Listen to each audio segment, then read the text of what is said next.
இயேசுவில் என கருமையானவர்களே, ஆபிரகாம் தன் மகன் ஈசாக்கு பிறப்பதற்காக 25 ஆண்டுகள் காத்திருந்தார். ஈசாக்கு தன் பிள்ளைகளுக்காக 20 ஆண்டுகள் காத்திருந்தார். யாக்கோபு தான் விரும்பிய பெண்ணை திருமணம் செய்து கொள்வதற்கு 14 ஆண்டுகள் காத்திருந்தார்.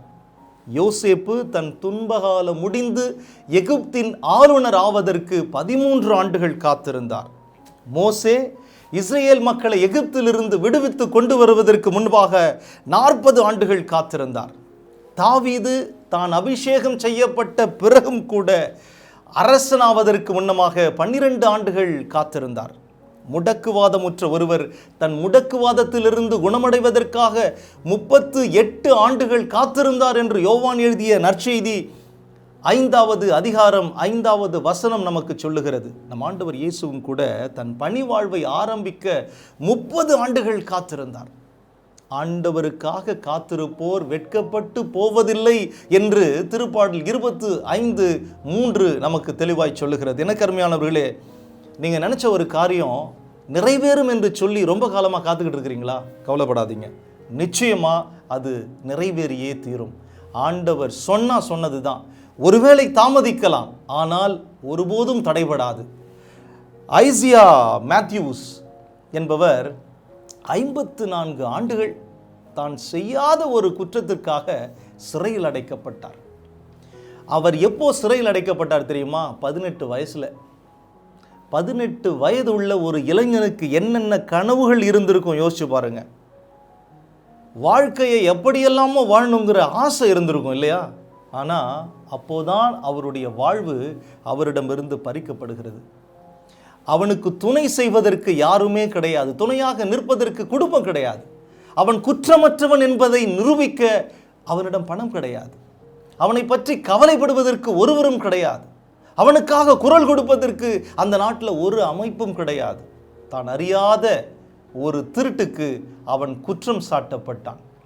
அந்த நீதிமன்ற அறையில், என்னை நம்புங்கள், நான் குற்றமற்றவன் என்று அவன் அவர்களிடம் எவ்வளவோ கெஞ்சினான்.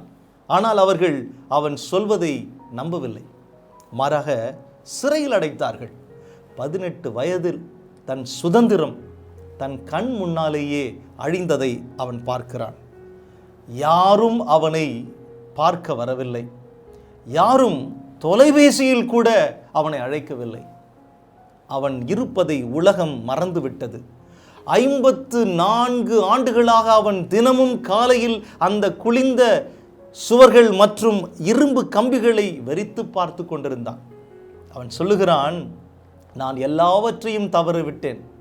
காதல், கல்யாணம், குடும்பம், குழந்தைகள், நண்பர்கள், உறவுகள், வீடு, நான் ஆசைப்பட்ட உலகம் எல்லாவற்றையும் தவறவிட்டேன். இதுவரை கனவு கண்ட ஒவ்வொரு விஷயமும் என்னிடமிருந்து எடுக்கப்பட்டது. எனக்கென்று எதுவும் இல்லை, யாரும் இல்லை, எல்லாவற்றையும் இழந்தேன்.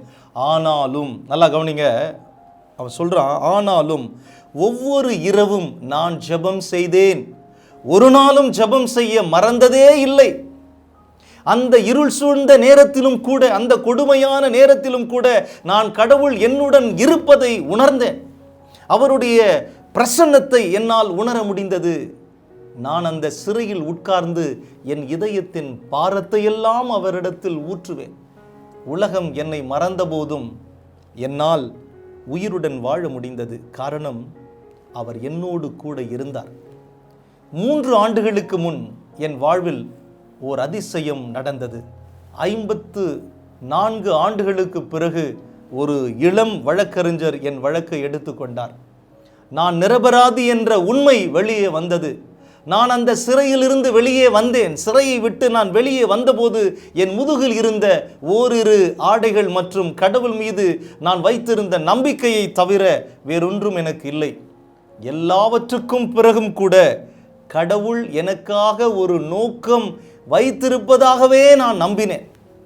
உங்களுடைய வாழ்வு எவ்வளவு இருட்டாக இருந்தாலும் சரி, உங்களிடமிருந்து எது எடுக்கப்பட்டாலும் சரி, எவ்வளவு பறிக்கப்பட்டாலும் சரி, நம்பிக்கை உங்களை காப்பாற்றும் என்று தன் வாழ்க்கை அனுபவத்தை பகிர்ந்து கொண்ட அவர் அந்த நிகழ்ச்சியில் தன்னுடைய வாழ்வின் அனுபவங்களையெல்லாம் பாடலாக்கி அற்புதமாக பாடுகிறார்.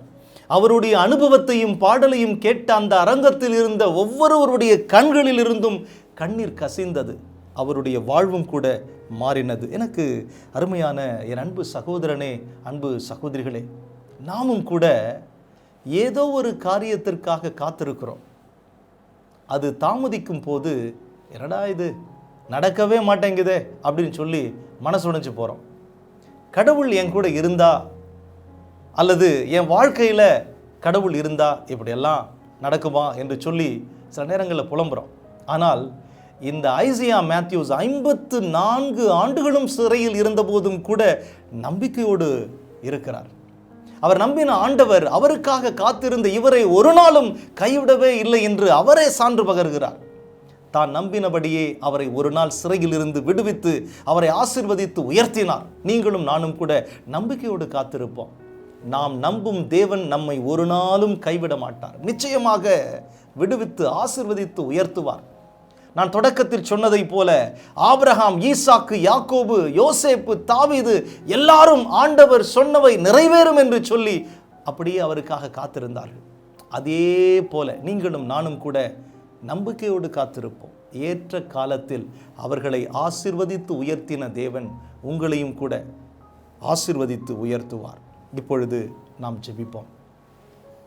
எங்கள் அன்பின் பரலோக பிதாவே, இதோ இந்த நேரத்திற்காகவும் இந்த செய்தியை கேட்டுக்கொண்டிருக்கிற அன்பு சகோதர சகோதரிகள் ஒவ்வொருவருக்காகவும் உமக்கு நாங்கள் கொடான கோடி நன்றி செலுத்துகிறோம் சுவாமி. ஆண்டவரே, எங்களுடைய வாழ்க்கையில் நாங்கள் பிரச்சனைகளை சந்திக்கும் போது மனசுடைஞ்சு போகிறோம் சாமி. இந்த நேரத்தில் பிரச்சனைகளை நிமித்தம் நொறுக்கப்பட்டிருக்கிற, இனி எவ்வளவு காலம் நான் காத்திருப்பது, வாழ்நாள் முழுவதும் நான் வேதனையில் இருக்கிறேனே என்று மனசுடைஞ்சு போயிருக்கிற ஆண்டவரே, பிள்ளைகளை உம்முடைய கரத்தில் நாங்கள் தருகிறோம். இதோ ஏற்ற காலத்தில் இதோ இந்த நபரின் மீது அன்பு கொண்டு அவரை நீர் விடுவித்து காத்தருளினீர்.